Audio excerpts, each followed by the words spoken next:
খেজুর, কোনো আলেম খেজুর একটু চিবিয়ে ওই চিবানো খেজুরটা বাচ্চার ঠোঁটের মধ্যে লাগাই দিবে। আল্লাহ রাসূল সাল্লাল্লাহু আলাইহি ওয়াসাল্লাম বাচ্চাদেরকে এরকম তাহনিক করতেন। Rose TV 24. Enjoy by listening to the Holy Quran. সন্তান দেয়ার মালিক কে? আল্লাহর কাছে দোয়া করবেন, রব্বিলা তাযারনি ফারদাও ওয়া আনতা খায়রুল ওয়ারিসিন। এটা নবীদের দোয়া, পারেন না দোয়াটা? সবাই পড়েন আমার সাথে, রব্বিলা তাযারনি ফারদাও ওয়া আনতা খায়রুল ওয়ারিসিন। এর মানে হলো, আল্লাহ আপনি আমারে নিঃসন্তান বানিয়ে এই দুনিয়ায় রাখবেন না, আপনি তো উত্তম উত্তরাধিকার তৈরিকারী, আপনি উত্তম সন্তান দানকারী, ঠিক কিনা? আল্লাহ তাআলা সন্তান দেন, এজন্য আপনি দোয়া করবেন, এই দোয়াগুলো পড়বেন। রব্বি হাবলি মিনাস সালিহিন, আমার সাথে সাথে আওয়াজ করে পড়েন, রব্বি হাবলি মিনাস সালিহিন। কেউ বাদ যাবেন না, আওয়াজ করে সবাই পড়ুন, রব্বি হাবলি মিনাস সালিহিন। এর অর্থ হচ্ছে, হে আল্লাহ আপনি আমাকে নেককার সন্তান দান করেন। আওয়াজ করে পড়েন আমিন। নেককার স্ত্রী, নেককার সন্তান আল্লাহর কাছে চাইতে হয় ভাইয়েরা, না চাইলে পাওয়া যায় না। আল্লাহ ছেলে বা মেয়ে কিছু একটা দিলেন, তখন শুকরিয়া করবেন কার? নাকি না শুকরি করবেন? অনেকে ছেলে পছন্দ করে, মেয়ে পছন্দ করে না, আছে না নাই? যদি কেউ থেকেও থাকে, চেঞ্জ ইউর মাইন্ড, আপনার মাইন্ডটা চেঞ্জ করেন।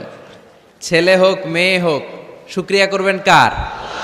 কারণ পৃথিবীর এই যে বড় বড় বিজ্ঞানীরা মাইক বানাতে পারে, মোবাইল বানাতে পারে, কম্পিউটার বানাতে পারে, রকেট বানাতে পারে, জেট প্লেন বানাতে পারে, হেলিকপ্টার বানাতে পারে, কিন্তু পৃথিবীর সব বিজ্ঞানীরা মিলে একটা বাচ্চা বানাতে পারবে? একটা সন্তান বানাতে পারবে? আর্টিফিশিয়াল মাঝে মাঝে রোবট বানায়। একটা রোবট আসছিল আমাদের দেশে, সোফিয়া নামে, মনে আছে? এরকম আরো ডেভেলপড রোবট তারা বানিয়েছে, কিন্তু এগুলোও কাজ করে না। এদিকে যাইতে গেলে মাঝে মাঝে ওদিকে চলে যায়। আর এগুলোর সিস্টেম সফটওয়্যার ভিতরে ঢুকাই দিতে হয়, সফটওয়্যারে যা, এর বাইরে কিছু বলতে পারে না। তাহলে গোটা বিশ্বের সবগুলো রোবট এক জায়গায় রাখলে আল্লাহর দেয়া একটা মানুষের ব্রেনের সমান হবে? এই পৃথিবীর সবচেয়ে পাওয়ারফুল কম্পিউটারের নাম হচ্ছে দি ক্রে-1 সুপার কম্পিউটার। আমেরিকার মিলিটারি বেইজে বিভিন্ন ম্যাথমেটিক্যাল ইকুয়েশন ড্র করার জন্য এই কম্পিউটার তারা ইউজ করে। এরকম 10,000 সুপার কম্পিউটার মিলেও একটা হিউম্যান ব্রেইনের সমান হবে না। চিল্লায় পড়েন সুবহানাল্লাহ। তাহলে ছেলে হোক মেয়ে হোক, শুকরিয়া করব কার? অনেকে ছেলে হইলে মহা খুশি, পাড়ার সবাইরে মিষ্টি খাওয়ায়, মেয়ে হইলে খুশি হয় না, আছে না নাই? এরকম করবেন না, কারণ আপনার হাতেও নাই, আপনার বউয়ের হাতেও নাই। কার হাতে? তো যেটা আল্লাহর হাতে, এটা নিয়ে আপনারা তো টেনশন কেন? আল্লাহর হাতে ছেড়ে দেন না। আবার অনেকে টানা ছেলে হইতেছে, 1 2 3 4, খালি দোয়া করে, আল্লাহ একটা মেয়ে দাও, মেয়ে দাও। পঞ্চমবারে হয়েছে আবার ছেলে, আছে? আবার অনেকের টানা মেয়ে হইতেছে, 5টা মেয়ে, খালি দোয়া করে, আল্লাহ একটা ছেলে দাও। ষষ্ঠবারও হয়েছে মেয়ে। এটা আমার হাতেও নাই, আপনার হাতেও নাই, ডাক্তারের হাতেও নাই। কার হাতে? তো যারটা যার হাতে, হের হাতে ছেড়ে দেন। পারবেন নাকি না শুকরি করবেন? আল্লাহ বলে, খবরদার, দুনিয়ার সবাই অনেক কিছু বানাতে পারে, অনেক কিছু তৈরি করতে পারে, কিন্তু একটা সন্তান দিতে পারে না। তুমি 6টা ছেলে পাওয়ার কারণে না শুকরি করো, মেয়ের জন্য আমার বিরুদ্ধে কথা বলো। এমন অনেক দম্পতি আছে 20 বছর কেঁদে কেঁদে জীবনটারে শেষ করে দিল। আমি এমন পরীক্ষায় ফেলেছি, একটা সন্তানও তাদের দেই নাই। আল্লাহ অনেকের কিছু দেন নাই। ছেলে দেয় কে? সবাই বলতে হবে, ছেলে দেয় কে? মেয়ে দেয় কে? ছেলে মেয়ে দুইটাই দেয় কে? আবার কাউরে ছেলেও দেন না, মেয়েও দেন না, তিনি কে? এজন্য তিনি বললেন, ইয়াহাবু লিমান ইয়াশাউ ইনাসান ওয়া ইয়াহাবু লিমান ইয়াশাউ যুকুর আও ইউযাওয়িজুহুম যুকরানা ওয়া ইনাসা ওয়া ইয়াজআলু মান ইয়াশাউ আকিমা ইন্নাহু আলিমুন কাদির। পড়েন সুবহানাল্লাহ। আল্লাহ ডেকে বললেন, আমি এমন এক সত্তা, আমি যারে চাই তারে ছেলে দেই, যারে চাই তারে মেয়ে দেই, যারে চাই তারে ছেলেও দেই, মেয়েও দেই। আমি এমন এক সত্তা, যারে চাই না তারে ছেলেও দেই না, মেয়েও দেই না। তিনি কে? তিনি দেন। এজন্য শুকরিয়া করবেন কার? ছেলে দেখ মেয়ে দেখ, সন্তান হওয়ার সাথে সাথেই ছেলের কানে বা মেয়ের কানে আজান দিতে হবে। কে দিতে হবে? আজান দিতে হবে। দেন না আপনারা? দিবেন। নাকি ইমাম সাহেব হুজুর আসবে তারপরে দিবে, বসে থাকেন? খতিব সাহেব হুজুর না আসলে তার আজান দেওয়া যাবে না, বড় হুজুর না আসলে তার দেওয়া যাবে না, এরকম না। মুসনাদে আহমদ ইবনে হাম্বলের হাদিস, ফাতেমা রাদিয়াল্লাহু তাআলা আনহার প্রথম সন্তান ইমাম হাসান রাদিয়াল্লাহু তাআলা আনহু, আল্লাহ রাসূলের নাতি ইমাম হাসান যখন জন্মগ্রহণ করলো, বিশ্বনবী নিজে এসে হাসানকে কোলে নিয়ে হাসানের কানের সামনে আজান দিয়েছেন। আযানা রাসূলুল্লাহি সাল্লাল্লাহু আলাইহি ওয়াসাল্লাম আলা উযুনাইল হাসান হিনামা ওয়ালাদাতহু ফাতিমাতু বিসসালাহ। বিশ্বনবী নিজে আজান দিয়েছেন। আজান দিতে পারেন আপনারা? পারেন না সবাই? আল্লাহু আকবার, আল্লাহু আকবার, আল্লাহু আকবার,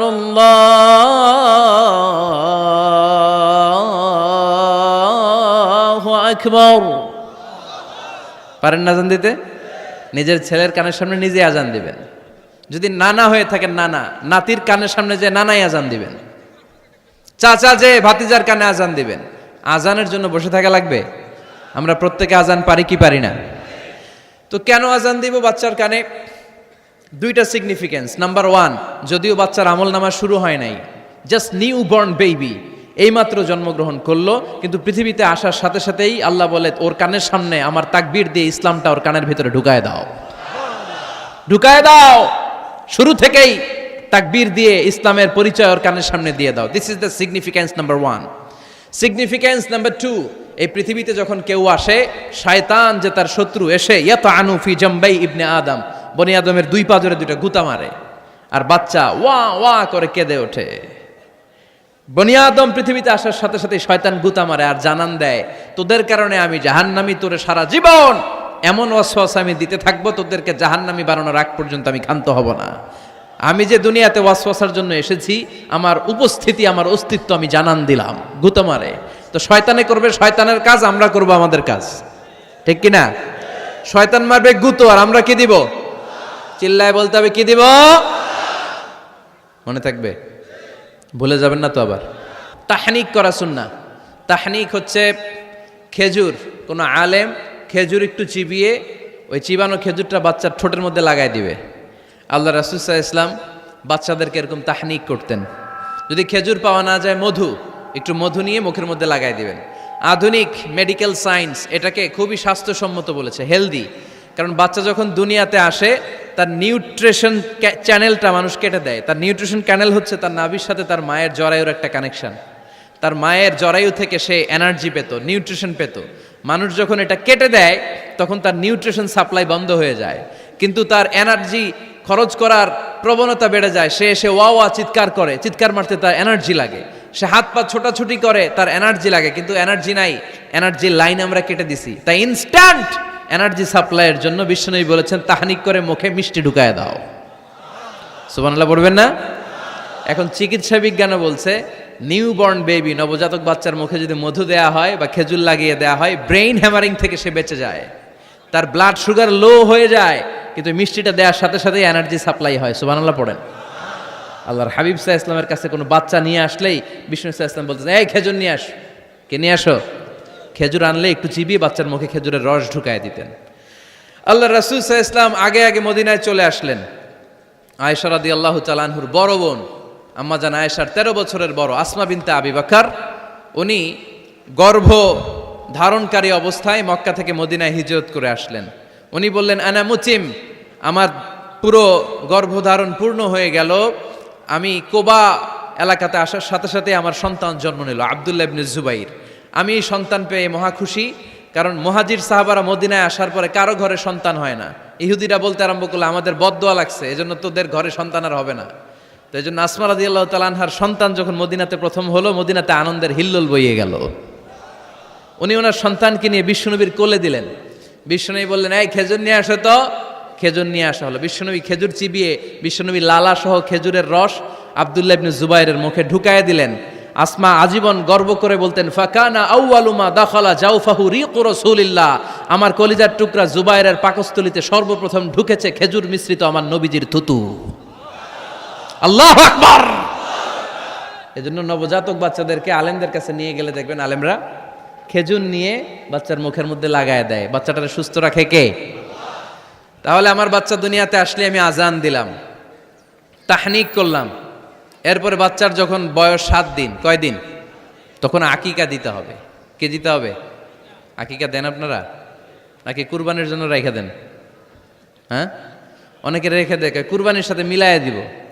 হ্যাঁ, ফিকহি মাসালা এটা জায়েজ আছে, কিন্তু উত্তম হচ্ছে 7ম দিনে দেয়া। কোন দিন মনে থাকবে আপনাদের? কততম দিনে আকিকা দিবেন?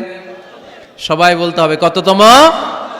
কুল্লু গোলাম রহিনা চুম্বি আকিকা তুযবাউ আনহু ইয়াউমা সাবিহি। 7ম দিনে আল্লাহ রাসূল সাল্লাল্লাহু আলাইহি ওয়াসাল্লাম ইমাম হাসান আর হুসাইন রাদিয়াল্লাহু তাআলা আনহুমা, এই দুই নাতির আকিকা বিষ্ণু সাল্লাল্লাহু আলাইহি ওয়াসাল্লাম 7ম দিনে ছাগল দিয়ে দিয়েছিলেন। পড়েন সুবহানাল্লাহ। আনিল গোলামি শাতান ওয়া আনিল জারিয়াতি শাত। ছেলে হলে 2টা ছাগল। ছেলে হলে কয় ছাগল? মেয়ে হলে কয় ছাগল? দিতে রাজি আছেন তো?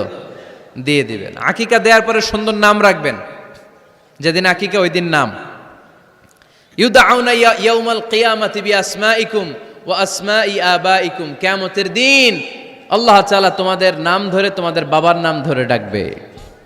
আল্লাহ বলবে, মিজানুর রহমান ইবনে আলী আহমদ ইবনে জাইনুল আবিদিন, দাঁড়াও দাঁড়াও, বাবার নাম দাদার নাম বলে বলে আল্লাহ ডাকবে, দাঁড়াও। এজন্য ফা আহসিনু আসমাকুম, তোমাদের নামগুলো সুন্দর সুন্দর রাখো। এখন যারা নাম রাখছে বল্টু, আল্লাহ ওই দিন বলবে, বল্টু ইবনে সল্টু, দাঁড়াও। ঠিক কিনা? তো বল্টু ইবনে সল্টু ইবনে জন্টু, তখন বল্টু সল্টু জন্টু, দাদা বাবার ছেলে দাঁড়াবে ওই দিন। তো এই কোটি কোটি মানুষের সামনে বল্টু নামটা শুনতে আপনার ভালো লাগবে? আল্লাহর হাবিব সাল্লাল্লাহু আলাইহি ওয়াসাল্লাম বলেছেন, আহাব্বুল আসমাইল আল্লাহ আব্দুল্লাহ আব্দুর রহমান। আল্লাহর কাছে সবচাইতে প্রিয় নাম হচ্ছে আব্দুল্লাহ এবং আব্দুর রহমান। সুবহানাল্লাহ পড়বেন না? সুন্দর সুন্দর নাম রাখবেন, নামগুলো সুন্দর রাখার চেষ্টা করবেন। লিকুল্লি ইসমিন আসার, প্রতিটা নামের একটা প্রভাব আছে। আপনি জল্টু রাখলে ওটা জল্টুর মতোই হবে, আপনি সল্টু রাখলে সল্টুই হবে। আর আপনি যদি রাখেন খালিদ বিন ওয়ালিদ, এটা খালিদ বিন ওয়ালিদের মতো বাঘের বাচ্চা হবে। এই জন্য নামের প্রভাব আছে, নামের impact and influence in your life এটা অনেক বেশি। সুন্দর সুন্দর নাম রাখবেন। 7ম দিনে সর্বশেষ কাজ হচ্ছে বাচ্চার মাথার চুল হালাক করে দিবেন, শেভ। ডাক্তাররা যদি সাজেস্ট করে যে না বাচ্চার মাথা এখনো শক্ত হয় নাই, তাহলে করবেন না, সামান্য ট্রিম করে দিবেন। এই চুলগুলো ওজন দিয়ে এই পরিমাণে রূপা বা কিছু টাকা পয়সা দান করে দিবেন। আপনার বাচ্চারে সেফ রাখবে কে? ফাতেমা রাদিয়াল্লাহু তাআলা আনহা ইমাম হাসান রাদিয়াল্লাহু তাআলা আনহুর জন্মের পরে 7ম দিনে চুল কেটে চুলের ওজন পরিমাণে রূপা আল্লাহর রাস্তায় দান করেছিলেন। এগুলো করতে রাজি আছেন তো? আচ্ছা।